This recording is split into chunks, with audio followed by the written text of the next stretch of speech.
আসসালামু আলাইকুম সবাইকে, কেমন আছেন সবাই? সকাল থেকে আবার শুরু হয়ে গেছে আজকে আমার কাজকর্ম।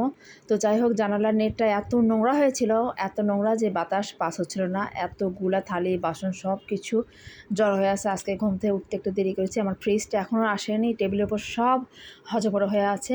ফ্রিজে রাখার মতো স্পেস নেই, মানে ফ্রিজে নেই। এখানে দুধ তুলে দিয়ে উঠে গেছি, এখন দুধটা বলক এসে পড়ে গেল। তো যাই হোক, এখানে থালি বাসন মাজতে নিছি। এতগুলো থালি বাসন জড়ো হয়েছে যে মাজতে নিছি আমি।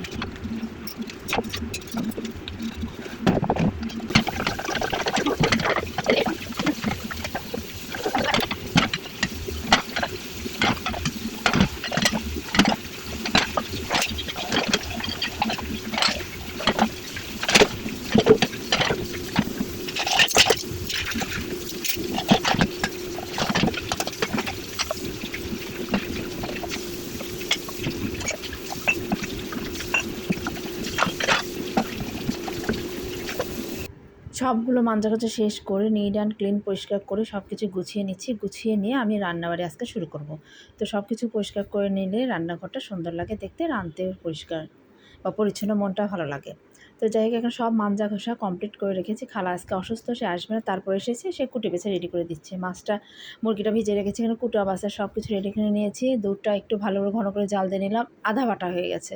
তো যাই হোক, এটা একটু ছানা করে দেবো। পটল আলু ভেজে নিচ্ছি। আজকে একটু কালকের গরু মাংস, বেঁচে যাওয়া গরু মাংস ছিল, সেটাতে একটু ঝোল করবো, এই চটচটি করবো এই ইয়ে দিয়ে, এই মাছ দিয়ে, মাছের মাথা দিয়ে আজকে চটচটি করব। চটচটির ভিতরে সব কিছু দিয়ে নিয়েছি, দিয়ে নিয়ে একটু বেশি করে মাখবো অনেক সময় ধরে। আলুর পরিমাণটা একটু বেশি থাকলে পরে চটচটি স্বাদ লাগে, তাই জন্য আমি একটু পটলের পরিমাণটা একটু বেশি দিয়েছি। বেশি দিয়ে একটু মেখে মেখে নিচ্ছি।